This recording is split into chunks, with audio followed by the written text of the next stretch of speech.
우리 하나님은 사랑이시다라고 하는 겁니다. 자, 하나님은 사랑이시다. 세 번 시작. 하나님은 사랑이시다. 하나님은 사랑이시다. 요한일서 4장 8절에 보면 사랑하지 아니하는 자는 하나님을 알지 못하나니 이는 하나님은 사랑이십니다 라고 말씀합니다. 사랑이 하나님이란 말은 아닙니다. 하나님의 성품이 사랑이라 하는 겁니다. 하나님은 그 사랑으로 세상을 창조하셨고 그 사랑으로 인류를 구원하셨으며 그 사랑으로 우리를 보호해 주신다 하는 겁니다. 우리가 죄라고 하는 것은 사람이 고통을 당하는 건 죄가 원인인데 죄라고 하는 것은 다른 게 아닙니다. 탕자라고 할 때에 두 아들이 있는데 두 아들에 대하여 이 둘째 아들이 자기 분깃 가지고 세상에 나가게 되죠. 그런데 그가 잘못한 건 우리가 일반적으로 보면은 잘못한 거 없습니다. 그냥 돈 가지고 나가서 허랑방탕하게 사용하고 했다. 모든 사람들이 다 거기에 실패하고 어렵기도 하고 다 그런 건 다 일상적이지 않습니까? 유독히 탕자만 잘못됐다고 하는 그런 부분으로 여겨지는 것은 딱 한 가지를 말합니다. 아버지를 떠난 것이기 때문입니다. 그러므로 죄라고 하는 것은 하나님을 떠난 게 죄고, 그리고 회개라고 하는 것은 하나님께 돌아온 것을 가리켜 회개라고 말씀을 합니다. 사랑하는 성도 여러분, 우리가 하나님을 만나면 이 행복도 회복되는 줄 믿습니다. 우리의 본문이라고 하는 이 본문의 말씀을 보게 되면 예수님께서 십자가를 지시기 직전에 겟세마네라 하는 곳에 가셔서 거기서 기도하시는 장면, 그 기도의 내용, 또 예수님의 모습을 기록한 것이 오늘의 본문 말씀이죠. 마지막으로 하나님 앞에 절규하며 마지막으로 하나님 앞에 기도하시는 그 모습을 우리가 기록되어 있는 것을 보게 됩니다. 모든 사람에게도 이와 같이 십자가를 져야 하는 어려움, 정말 때로는 정말 죽고 싶을 정도로 힘들고 어려운 그 고난의 길을 걸어갈 때도 있다는 거지요. 그렇게 힘들고 어려운 그러한 것을 앞에 두었을 때 과연 우리는 어떻게 이 형통이나 고난을 반응하며 대처하고 있느냐 하는 겁니다. 이 대처하는 방법을 주님 앞에 배워야 한다는 거거든요. 일상적 사람들의 반응이라고 하는 것을 보게 되면 그러한 어려운 일이 다가갈 때에 불평과 원망으로 나가는 사람이 있고요. 어떤 사람들은 이 문제에 대하여 난 그런 것이 아닐 거야, 그렇지 않을 거야 부인하며 사는 사람도 있고요. 그리고 어떤 사람은 그 문제에 대하여 아예 멀리 떠나 회피해버리고 하는 그런 사람들도 없지 않아 있습니다. 그런데 예수님은 십자가의 사건을 앞에 두고 행하신 것이 기도하러 산에 오르셨다라고 성경은 말씀하고 있습니다. 십자가의 고난을 직면하시고 산에 오르신 것 누가복음 22장 39절입니다. 시작. 나가사 습관을 따라 감람산에 가심에 제자들도 따라갔더니, 다른 성경에 보면 예수께서 기도하러 산에 오르시다라고 말씀하는데 습관을 따라 산에 오르신 것은 그분의 습관 자체가 기도였다는 것을 가르쳐 말씀하는 거죠. 예수님은 이 모든 어려움과 이런 것들을 두고 원망하거나 자학하거나 또한 회피하거나 행하신 것이 아니라 내 뜻대로 마옵시고 아버지의 원대로 되기를 원합니다. 하나님 앞에 신실하시고 진실하신 그의 모습을 그 앞에 내려놓는 기도의 산에 오르신 주님의 모습을 보게 되더라 하는 겁니다. 예수님께서 기도하시는 그 내용과 그 소리를 얼핏 들으니까 정말 무슨 일이 일어나기는 일어날 것 같은 그런 예감에 제자들은 근심스럽고 염려도 되고 정말 마음 자체에 굉장히 힘든 그런 마음을 이루 말할 수가 없으니까 잠을 청하는 모습도 보게 됩니다. 누가복음 22장 45절을 보게 되면 기도 후에 일어나 제자들에게 가서 슬픔으로 인하여 잠들었다라고 하는 그것을 보셨다고 성경은 말씀하고 있습니다. 그 모든 일이 있고 힘들고 어려운 것, 이 모든 것들을 다 떨쳐버리고 그냥 잠을 청해버리고 말았다라는 거죠. 구약에도 비슷한 사람이 있죠. 요나라고 하는 사람입니다. 요나는 하나님의 명령에 의하여 니느웨로 가서 그들에게 깨워 정말 멸망을 선포하고 그들이 돌아오게 회개하게 하라 하는 말씀과 같습니다. 그래서 일어나 가서 넌 외쳐라 라는 말씀을 들었는데도 하나님 말씀을 외면하고 다시스로 가는 배를 탑니다. 그 배를 타고 가는 도중에 풍랑을 만나게 되죠. 그때 풍랑이 일어나기 전에 배 밑창으로 들어가서 거기서 그냥 잠을 청해버리죠. 난 몰라, 하나님도 없고 뭐도 없고 난 모르겠어, 될 대로 될 테지 라고 하는 마음으로 배 밑층에 아무도 접촉하지 않고 아무도 접근할 수 없는 그런 곳까지 내려가서 잠을 청하게 됩니다. 풍랑으로 인하여 배가 왔다 갔다 함에도 불구하고 요나는 그 잠에서 깨지 아니하고 그냥 잠을 청하고 있는 모습을 보죠. 그때 선장이 아니 이 풍랑이 왜 이렇게 멎지 않나, 그래서 밑창으로 내려가 보니까 요나가 잠자고 있어요. 그를 쳐서 깨우면서 뭐 하는 거냐고 일어나 내 하나님께 기도하라는 말을 하기에 이르게 됩니다. 요나서 1장 4절에서 6절을 보면 여호와께서 큰 바람을 바다 위에 내리시매 바다 가운데에 큰 북풍이 일어나 배가 거의 깨지게 된지라. 사공들이 두려워하여 각각 자기의 신을 부르고 또 배를 가볍게 하려고 그 가운데 물건들을 바다에 던지니라. 그러나 요나는 배 밑층에 내려가서 누워 깊이 잠이 든지라. 선장이 그에게 가서 이르되 자는 자여 어찌함이냐, 일어나서 내 하나님께 구하라. 혹시 하나님이 우리를 생각하사 망하지 아니하게 하시리라 하니라. 이렇게 말하고 있죠. 사랑하는 성도 여러분, 교회는 하나님의 음성이 있는 곳입니다. 교회는 예수님의 목소리가 있는 곳이라 이 말이에요. 자는 자들을 깨우고 넘어진 자들을 일으켜 줄 수 있는, 죽은 자를 살리는 주의 음성이 있는 곳, 그것이 바로 교회라고 하는 겁니다. 우리가 잔다라고 하는 이 표현을 하고 있죠. 신앙인들은 우리가 잘 깨달아 알아야 될 것이 있어요. 문제라고 하는 건 기독교인들에게 문제가 있는 게 아닙니다. 기독교인들의 마음속에는 문제가 있는 게 아니라 우리 평생에 문제가 아니라 기도의 제목만 있을 뿐입니다. 하나님이 우리에게 기도하라고 하는 것이고 회개하고 돌아오라는 것이지, 문제로 인하여 우리를 파묻히게 하고 우리를 넘어지게 하는 그러한 것이 아니라는 것을 성경은 말씀하고 있는 거거든요. 신앙의 잠이라고 하는 것은 신앙의 죽음과도 같은 단어를 쓰고 있어요. 그래서 잠을 자게 되면 여러분이 아시다시피 대화가 끊깁니다. 잠자는 사람이 말하지 않습니다. 때로는 아무 자기 의지와는 상관없이 잠꼬대하기도 하죠. 그러나 그건 대화가 아닙니다. 대화는 소통이 돼야 되는데 대화가 되지 않습니다. 움직여 일을 하거나 행동할 수도 없는, 사역할 수 없는 그런 모든 것이 끊어진 것이 잠이에요. 이와 같이 바로 신앙의 잠이라고 하는 것도 하나님과 대화가 끊겨 하나님과 소통이 끊어져 버렸어요. 나의 일방적인 말만 하나님과의 대화가 아닙니다. 하나님과 대화가 끊겼고 사명도 버렸고 소명도 버렸고 그 속에 가지고 있는 그런 모든 것들이 단절되어 있는 신앙의 잠, 신앙의 죽음과도 같은 의미를 말씀하고 있습니다. 주님 말씀하기를 뭐라고 하십니까? 교회는 만민이 기도하는 집이라 이렇게 말씀했죠. 성경에 말씀합니다. 마가복음 11장 17절입니다. 시작. 이에 가르쳐 이르시되 기록된 바 내 집은 만민이 기도하는 집이라 청함을 받으리라 하지 아니하였느냐. 너희는 강도의 소굴을 만들었도다 하시매. 그러니까 기도해야 하는 이러한 본연의 그 가진 목적과 달리 너희가 이것저것 사람들을 혹은 폭행도 하고 그 가운데에 양을 팔고 소를 팔고 모든 온통 가지고 있는 관심이 소에 있고 관심이 양에 있고 관심이 돈에 있고 그에다 더 많은 이익을 얻기 위하여 남을 정말 해하기도 하는 그러한 강도 같은 그런 분위기로 만들어버린 그 모습을 보게 됩니다. 구약에는 성전이라고 하고 신약엔 교회라고 하는데 그 개념은 달라요. 그러나 의미는 다르지 않다는 거예요. 구약의 성전이나 신약의 교회나 가지고 있는 의미는 변하지 않습니다. 교회는 하나님과 연결시켜 주는 곳이고요, 교회는 하나님의 음성을 들려주는 것이고요, 하나님 앞에 나와 기도하게 하는 곳이 바로 교회인 줄로 믿습니다. 미국이라고 하는 그 강대국의 나라가 어떻게 서 있습니까? 인간이 가지고 있는 그런 잘못된 그런 것들로만 합니까? 공산주의는 그런 것 없습니까? 다 그런 것 가운데서도 그 모든 것들을, 세상에 있는 부조리와 세상에 있는 그 어려운 모든 것들을 다 극복하고 그러한 세상을 만들어가면서 그래도 살기 좋은 세상으로 만든 그 모든 원천, 그 가지고 있는 모든 원인이 어디 있는가? 기도에 있다는 겁니다.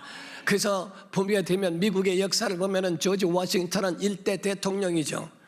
그런 말을 타면서도 기도를 했고 때로는 말에서 내려와 무릎을 꿇고 하나님 앞에 기도하는 기도의 사람이었다는 것을 말씀하고요, 그 후에 미국이라는 나라를 만든 그 모든 시초와 이런 그 모든 발판을 만들었다고 이야기를 합니다. 6대 대통령인 아담스라고 하는 대통령도 있습니다. 그런 어머니께로부터 배운 그 기도를 통하여 침대에서 엎드려 기도하는 그 기도가 긴 시간을 기도하는 그 기도를 배웠다라고 표현하고 간증하며 자기의 체험을 이야기하고 있어요. 링컨이라고 하는 대통령도 자기의 부족하고 몇 번이나 낙선하고 힘든 가운데서도 대통령이 자리에 올랐을 때 백악관을 기도실로 바꿨다고 하는 것이 굉장히 유명합니다. 한국에도 최봉석이라고 하는 분이 있었습니다. 신학생으로 있을 때도 굉장히 많은 기도를 했다는 거예요. 그런데 그분이 기도만 하면은 펑펑펑펑 우는 거예요. 때로는 사람들이 물었다는 겁니다. 너는 기도만 하면 왜 이렇게 우느냐고 하고 얘기했더니 두 가지 때문에 운다는 거예요. 하나는 나라를 뺏긴, 일본의 나라를 뺏긴 우리나라 때문에 기도하며 눈물이 나고, 두 번째 기도하는 것은 믿지 않는 사람들의 영혼이 지옥 갈까 봐 두렵다고, 그것 때문에 눈물이 난다고 이야기했다는 겁니다. 천상천하에 기도가 필요 없는 분이 누구냐라고 한다면 예수님 그분 아니겠어요? 그럼에도 불구하고 하나님의 아들이신 그분이 오셔서 이 땅에 사역하시는 모든 사역의 발판 가운데는 모두가 다 기도가 묻어나 있고, 그 기도에 대한 본을 보여주시며 우리에게 보여주신 그 모든 사역을 우리에게 나타내 주신 것이 아닌가. 예수님은 매 순간마다 매 시간마다 하나님과 소통하셨고 기도하셨고, 사역 중간중간마다 하신 것이 기도의 장소에 오르셔서 기도를 그치지 아니하시고 기도를 멈추지 아니하셨다는 그 모습을 보게 됩니다. 여러분과 제가 아시다시피 오병이어의 이적을 보게 됩니다. 보리떡 5개와 물고기 2마리로 5,000명을 먹이셨어요. 그러한 그 기적의 모든 능력과 이 모든 것이 하나님의 아들이니까 다 가능하지, 하나님의 아들이니까 뭐든지 그것이 불가능하겠어? 라고 하는 것으로 다 몰아버릴 필요가 없다는 거예요. 아까도 말씀드린 것처럼 천상천하의 기도가 필요 없는 분이 있다면 예수님 한 분뿐이신데 왜 그분은 모든 사건마다 그 기도가 그 속에 묻어 있던가. 마태복음 14장 21절에서 23절입니다. 오병이어예요. 먹은 사람은 여자와 어린이 외에 5,000명이나 되었더라. 예수께서 즉시 제자들을 재촉하사 자기가 무리를 보내는 동안에 배를 타고 앞서 건너편으로 가게 하시고, 무리를 보내신 후에 뭐하러? 기도하러 따로 산에 올라가시니라. 거기 저물매 거기 혼자 계셨다라고 말씀하죠. 때로는 혼자 기도하러 많은 그런 광야도 가셨고 산에도 오르셨고, 그저 어디든지 주님이 가시는 기도의 장소를 찾으셔서 그 많은 능력을 행하셨으면 과시하고, 봐라 내가 이런 하나님의 아들이다, 봤지? 하고 보여줄 만도 하고 내세울 만도 하신데, 제자들을 재촉하사 바다를 건너가라고 하시고 혼자 남으셔서 기도하는 장소로 가신 주님의 그 모습은 정말 얼마나 큰 은혜인가. 예수님의 능력의 모든 원천이 기도였다는 거예요. 마가복음 1장 33절 34절입니다. 시작. 예수께서 각종 병이든 많은 사람을 고치시며 많은 귀신을 내쫓으시되 귀신이 자기를 알므로 그 말하는 것을 허락하지 아니하시니라. 새벽 아직도 밝기 전에 예수께서 일어나 나가 한적한 곳으로 가사 거기서 기도하시더니. 그렇죠. 많은 능력을 행하셔서도 주님은 항상 한적한 곳에 가셔서 기도하신 그 기도의 모습들을 보게 되는 것을 우리가 기록해서 볼 수 있다는 거죠. 하나님의 아들이실지라도 문제를 안고 기도의 산을 오르시고 기도하는 장소로 행하셨던 그 기도를 우리가 배워야 할 줄로 믿습니다. 기도의 종류가 많이 있습니다. 혼자 하는 기도도 있고요, 합심으로 하는 기도도 있고요, 중보 기도도 있고요, 개인 기도, 금식 기도, 많은 기도의 종류들이 우리에게 남아 있습니다. 엘리야처럼 다니엘처럼 에스겔처럼 혼자 하는 기도, 혼자 할 수밖에 없는 그 기도가 있어야죠.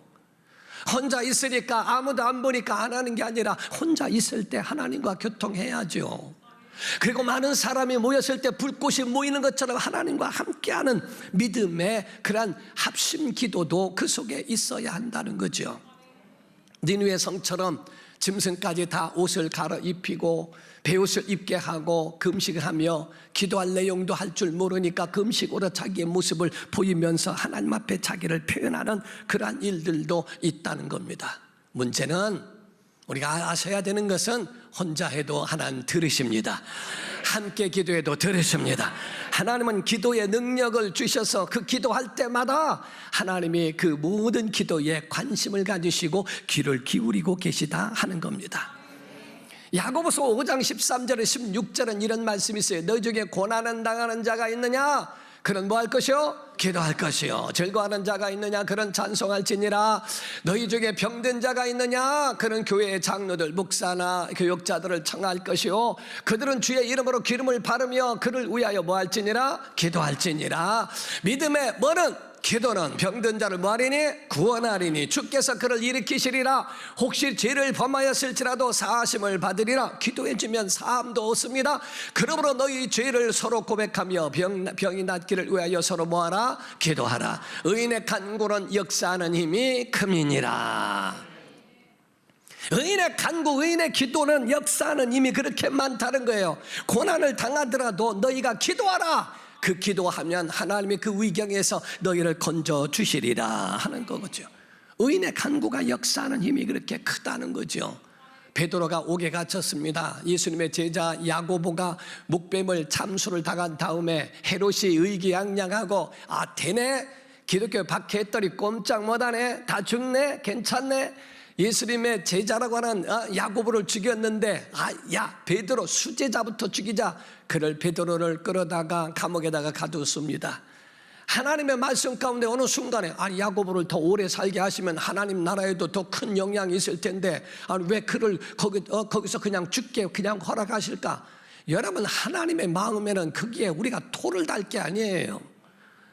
야고보를 먼저 데리고 가시고 순교의 길로 가게 하시고 그 영광을 경험하게 하시고, 베드로는 사명이 있기 때문에 그를 옥에서 거두시고 옥에서 빠져나올 수 있도록 천사를 보내시기도 하는 거 하나님의 뜻이요, 하나님의 의도요, 하나님의 마음이라 이 말이에요.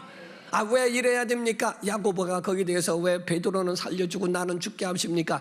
이렇게 할 일이 없었어요. 그때에 온 교회가 하나님 앞에 기도하더라 이렇게 되어 있습니다. 사도행전 12장 1절에서 5절입니다. 그때 헤롯 왕이 손을 들어 교회 중에서 몇 사람을 해하려 하여 요한의 형제 야고보를 칼로 죽이니 유대인들이 이 일을 기뻐하는 것을 보고 베드로도 잡으려 할새 때는 무교절 기간이라 잡음에 옥에 가두어 군인 내식인 네 패에 맡겨 지키고 6월절 후에 백성 앞에 끌어내고자 하더라. 이에 베드로는 옥에 갇혔고 교회는 그를 위하여 간절히 하나님께 뭐하라? 기도하더라. 7절입니다. 7절에 호련히 주의 사자가 나타나며 옥중에 광채가 빛나며 또 베드로의 옆구리를 쳐 깨워 이르되 급히 일어나라 하니 쇠사슬이 그 손에서 벗어지더라 이렇게 되어 있어요. 한 사람은 예수님의 제자에도 죽임을 당하는 영광에 참여하고, 한 사람은 바로 베드로는 조금 사명이 있어 조금 그 길을 길게 두셔서 그 가운데에 감옥에서부터 건져내시는 일을 행하게 하시기도 하더라. 우리는 아셔야 됩니다. 기도는 믿는 자의 특권임을 믿으셔야 됩니다. 믿는 자의 특별한 은총임을 믿으셔야 됩니다. 그래서 기도는요 과정이 아니에요. 준비가 아니에요. 기도는 본질이에요. 기도는 사역이라는 겁니다. 우리가 기도라고 하는 건 사역이에요. 그래서 기도한다는, 우리 교역자들도 기도한다는데 말하지 않습니다. 왜? 기도도 사역이니까. 교회 학교 교사님들도 마찬가지입니다. 아이들을 놓고 가르치고 그에게 예뻐해 주는 것도 좋습니다. 그러나 진짜 사역은 그의 이름을 부르며 그를 위하여 기도해 주는 것, 이것이 엄청난 하나님의 능력이 된다는 겁니다. 그의 앞날을 열어주고 그 앞날의 길을 열어줄 수 있는 강력한 능력이 있는 거예요. 조장이나 기관장들이나 이런 분들도 마찬가지입니다. 그들의 이름을 마음에 품고 그들의 이름을 부르며 하나님의 손에 맡기는 것, 하나님이 그들의 길을 인도해 주시고 하나님이 잡아달라고 기도해 주는 그 한마디 한마디가 정말 엄청난 사역이 되는 겁니다. 우리는 말로서 사람을 가르치려고 하지만 말로 수십 년을 가르쳐도 변화되지 않아요. 그러나 기도하고 하나님의 은혜를 구하는 것이 차라리 말로 하는 것보다 더 낫다는 겁니다. 우리에게 있어서는 가장 중요한 것 중에 하나가 방해를 받는 것 가장 무서운 적이 뭐냐면요, 기도를 방해받는 겁니다. 기도의 시간을 뺏기지 말라는 겁니다. 하나님과 교통하는 시간을 뺏기지 말라는 겁니다. 기도를 방해받지 말기를 주 이름으로 축원합니다.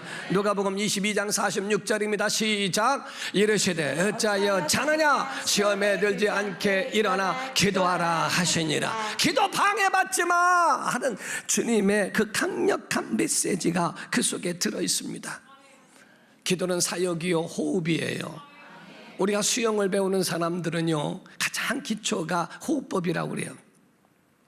호흡이 되어야만이 물속에 들어갔다 나오며 가면은 수영 교사들이 파 그래 하면서 하더라고요. 내가 말은 잘해도 난 수영을 못해요. 그러니까 왜냐면 호흡이 안 돼요. 물속에 들어가 막 나와서 자기 자신이 그거를 조절하고 훈련해야 그게 가장 기초라는 겁니다. 사람이 태어날 때에 팍 숨이 트이면서 울음을 터뜨립니다. 사람이 물속에 빠졌다가 나올 때도 가장 먼저가 호흡을, 인공 호흡을 시켜서 그 호흡이 그 가운데에 터지게 연결시켜 주는 것, 그거예요. 온몸에 피가 돌게 하고 온몸에 다시 회생케 만들어주는 그 역할의 가장 기초가 호흡이라는 거예요. 그래서 호흡은 한 끼 세 끼 먹고 하는 그런 것이 아니라, 호흡은 잠시라도 멈출 수 없고 잠시라도 그칠 수가 없는 것이 호흡이라는 거죠. 하나님과 우리 사이에 하나님과 동행하는 것은 호흡이라는 겁니다. 하나님과 함께 가는 것은 호흡이라는 겁니다. 멈추지 말아야 되고 쉬지 말아야 한다는 거예요. 그러니까 기도라고 하는 거, 기도의 능력이 없는데 어떻게 자기 마음을 다스리겠어요? 기도가 없는데 어떻게 자기 마음을 다스리며 그 가운데 자기의 죄된 그런 마음과 이런 것들을 억누르고 하나님의 말씀에 붙들리겠어요? 그것이 없으면 그거를 능력을, 그걸 이길 만한 능력이 없다는 거예요. 하나님의 아들이 기도하시는 모습이 어떻습니까? 간절한 기도였더라. 유대인들은 때로는요, 사거리 어귀에 나가서 손을 들고 하늘을 우러르면서 아주 기도하는 모습이 멋있죠. 멋있으면서 축도를 하더라도 어떤 분이 우리 교회 와서 저한테 목사님한테 딱 한 가지 해주고 싶은 말이 있대요. 뭐냐 그랬더니, 왜 축도할 때 이렇게 하냐는 거예요. 그분은 기도를 할 때에 눈을 안 감는 모양이에요. 내가 축도할 때 왜 이렇게 하냐는 거예요. 이렇게 해야 복이 내려오지, 이렇게 하라는 거예요. 그래서 그냥 내가 내 마음대로 하게 내두라고 그랬어요. 그 말 안 들었다고 교회 나가더라고요. 어떤 목사님은 이렇게 기도하고, 어떤 목사님은 진짜 이렇게 기도하고, 어떤 목사님은 다 이렇게도 하는 분도 있어요. 별 분들이 다 있죠. 이렇게. 그러니까 멋있죠. 이렇게 하고, 그러니까 그런 폼이나 멋있는 모습들을 보여주고 하는 것도 중요하고 그것도 필요하겠지. 근데 예수님의 모습은 어떠한가? 누가복음 22장 44절입니다. 시작. 예수께서 힘쓰고 애써 더 간절히 기도하시니 땀이 땅에 떨어지는 핏방울 같이 되더라. 아멘. 예수님의 모임은 간절히 기도했다 이 말이에요. 아멘. 힘쓰어서 애써서 간절히 기도하셔서 땀방울이 떨어져 핏방울에, 아니 그렇게 기도하는 쥐어짜는 기도, 겟세마네가 기름 짜는 뜻이거든요. 기름 짜는 곳이라는 뜻이 겟세마네거든요. 얼마나 간절했으면은 간을 저리게 만들고 그 속에 진짜 쥐어짜듯이 했으면 땀방울이 떨어지는데 핏방울 같이 됐었을까? 얼마나 그랬을까? 예수님은 무릎을 꿇고 기도하시는 그 모습과 이런 모든 것들이 다 그 속에 들어 있습니다. 예수님의 우리에게 알려주신 비결은 다른 거 없습니다. 너 믿음을 가졌는데 안 돼? 기도가 없어서 그래. 기도야 하는 그 비결 하나를 우리에게 알려주신 거예요. 예수님이 요단강에서 침례를 받고 올라오셨어요. 성령이 임하셨다라는 말씀이 있는데, 유독 성경 누가복음에는 하나가 더 첨가되어 있는 말씀이 있습니다. 누가복음 3장 21절에서 22절입니다. 백성이 다 침례를 받을새 예수도 침례를 받으시고 뭐 하실 때? 자, 뭐 하실 때? 기도하실 때 하늘이 열리며 성령이 비둘기 같은 형체로 그 위에 강림하시더니 하늘로부터 소리가 나서 나기를 너는 내 사랑하는 아들이라 내가 너를 기뻐하노라 하시니라. 기도하면 문이 열리게 돼 있습니다. 기도하면 하늘 문이 열려지게 돼 있어요. 기도하니까 바로 열리더라는 거죠. 기도하지 않고 어떻게 승리할 수 있으며, 기도하지 않고 어찌 험악한 세상을 승리할 수 있겠는가? 기도하지 않고 어떻게 자녀들이 하나님의 뜻대로 옳은 길로 갈 수 있을까? 우리가 다 지킬 수 없는 그런 모습들을 보지 않습니까? 교회는 기도하는 곳입니다. 성도들여 여러분의 영혼, 자, 내 영혼아 기도하자. 세워 시작. 내 영혼아 기도하자. 내 영혼아 기도하자. 내 영혼아 기도하자. 기도하면 담력이 생기게 되어 있습니다. 내 민족을 내게 주소서라고 얘기하죠. 태양아, 태양 너는 기본 골짜기에 머무르고 달아 너는 아야늘 골짜기에 머물지어다. 그렇게 명령할 수 있을 만큼의 엄청난 일이 있습니다. 말씀을 맺습니다. 우리가 일하면 우리가 일할 뿐입니다. 그러나 우리가 기도하면 하나님이 일하십니다. 우리의 정말 모두가 다 기도의 사람으로 세워지기를 예수 이름으로 축원합니다.